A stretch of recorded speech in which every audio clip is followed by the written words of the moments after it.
online loan app na automatic approve kapag nag-apply? Meron bang ganun?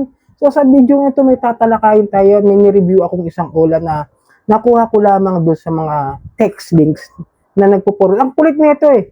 Kaya medyo sinubukan ko, no? Pero bago yun, lalambing ako sa inyo na paki-subscribe po ng ating channel, Johnny Det. At kung malaking tulong po sa inyo ang video nito, malaking tulong din po ang pag-like, malaking tulong din po ang pag-share. At pakihit lang po yung notification bell para update po kayo sa mga honest online loan na previews ni Ka Johnny. Okay? So, sinubukan ko to. No? Ulitin ko, disclaimer pala, hindi ako nang hikain ng utang ha. Hindi ako nagpo-promote, hindi po ako all agent.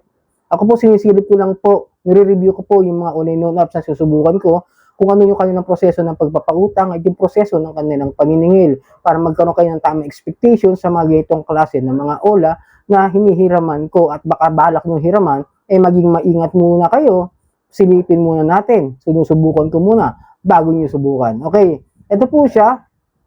Sa text link, hindi ko siya sinundan kasi mahirap na, may link eh. Kumbaga sa medyo maingat tayo sa mga cellphones natin, kaya ang ginawa ko, hinanap ko na lang siya sa Google Chrome. Sinearch natin siya at hinanap natin yung pangalan ng Fuse Cash. Ito po yung OLA na sinubukan natin. Last week pa to. Ngayon ko lang gagawin dahil nga sinisilip ko kung ano yung mga magiging gagawin nila sa akin this past few days na bago dumating yung aking due date. Okay? Tapos si Fuse Cash, then na-download ko na siya using the Google Chrome at medyo ingat kayo rito dahil wala siya sa Play Store.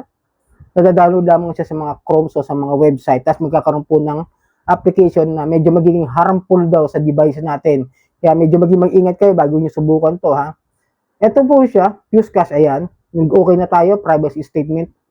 And then, yung aking credit limit is about to 20,000 pesos. At ang interest daw po niya sa bawat araw ay 0.3% per day.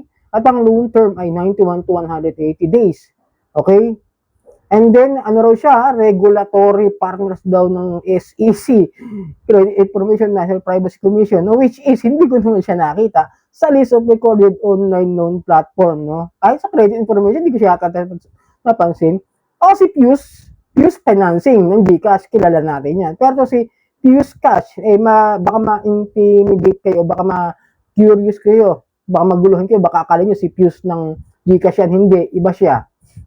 Yan, pasok tayo. Basic info, email, itong pinaka-ayaw ko sa lahat is yung Facebook ID. Pero kailangan natin ibigay para para magkaroon tayo ng approach o dumiretso tayo, mag-proceed tayo do sa loan procedure nila para magdire-diretso. Then, yung contact information nila is dalawa lang hinihingi. Okay? Tapos sa gulat ako, diretso agad siya sa receiving, yung kumbaga kung saan ka magdi-disburse ng pera, yun kagad ang nila, no? Yung pangatlong procedure nila, add receiving bank account yata ito, bank card or something. Ito, nilagay ko dyan is yung, syempre, si GCash, select payment method, ayan, no? GCash, Paymaya, GrabPay, tapos kung anong bank na pwede nyo ibigay. Syempre, GCash lang tayo. Then, after that, bilang nagulat din ako, ang bilis niya eh. Nag-loan in progress, disbursement in progress. Loan approved kasi 1.5. Ayan na, 1.5. Tapos, ang nakalagay doon sa baba niya is Quick Peso at hindi si Fuse Cash. Quick Peso daw siya. Day separate, tinignan ko. Oy, 7 days, 14 days, 28 days. So, subukan natin, 7 days. Baka ito yung mas mabilis. O, kasi nakalagay, better credit, longer borrowing period. Okay, sige, tuloy tayo. Withdraw na. 1.5 ha. Then, sinilit ko siya, yung details niya, Quick Peso, 1.5. Loan term, 7 day, o loan amount, 1,500. Ayan, nagdire-diretso po yan.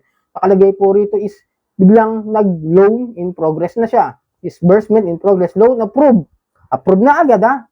Funds are being released. Please check your account regularly. Okay na. Sa gulat ako, yun nga, in by a minute lamang, talaga napakabilis. Totoo naman. Naka-receive ako ng 1,100. Sa 1.5 na in-applyan ko, 1,100.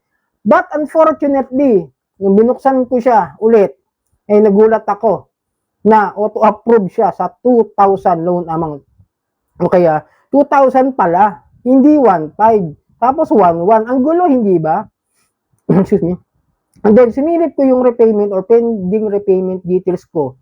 kung bakit ganoon. Ang gulo niya.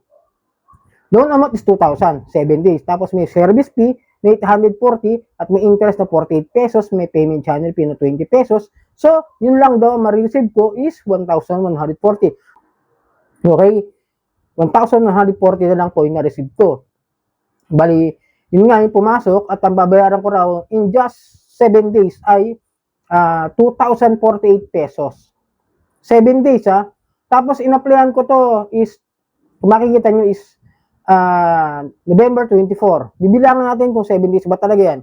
24, di ba? O di 25, 26, 27, 28, 29, 30. December 1, di ba? Lunes. O di paano kung naging 7 days kung ngayon pa lang ay nagme-message sa akin na bayaran ko na raw ngayong November 30. Eh bukas pa dapat. So it means 6 days, hindi siya 7 days, okay? Para maliwanagan lang tayo. Hindi siya 7 days, 6 days siya. Bali, sinama nila sa bilang yung araw na mismo nag-apply ako ng loan sa kanila. In-applyan ko lang hindi ko akalain na auto-approve siya. At medyo maging maingat kayo dahil medyo nagme-message na siya ngayon sa akin ng hindi maganda. At hinihintay ko pa yung mga ibang message niya. No? Well, ito yung sabi ko sa inyo, maging maingat kayo bago nyo subukan, bago kayo sumubok sa mga ganito klase ng mga ula. Hindi ito rehistrado, ito ay fly by night at hindi rin siya submitting entities at hindi rin yata siya kasama doon sa National Privacy Commission dahil hindi ko siya nakikita sa list of recorded online loan platform ng SEC. Tandaan nyo maging maingat sa pangungutang dito sa mga online loan apps na nakukuha nyo lang sa mga text links o sa mga websites. Maging matalino kayo bago kayo humirang, pag-aralan nyo kung okay ba o hindi.